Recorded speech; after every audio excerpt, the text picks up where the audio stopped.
How do you derive the formula for coordinate geometry M1 equals M2, where two lines are parallel? So let's begin. We know, let's say you're given a diagram like this where two lines Y1 and Y2 and they're parallel to each other.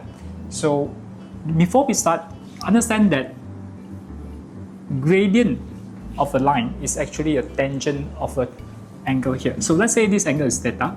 We know when we use trigonometry, tangent is opposite. Let's say we call this delta y.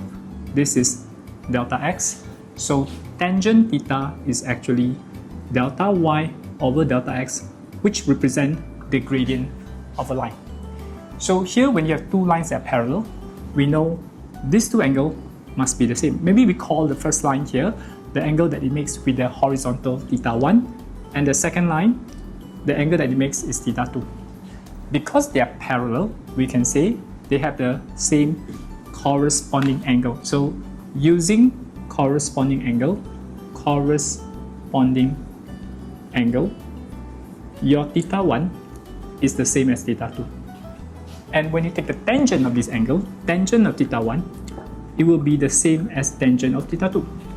Since tangent theta is m, so line y1, let's say it has gradient m1, the gradient must be the same as line y2 with the gradient of m2. Pretty straightforward, yeah? Then we can say your m1 is equals to m2.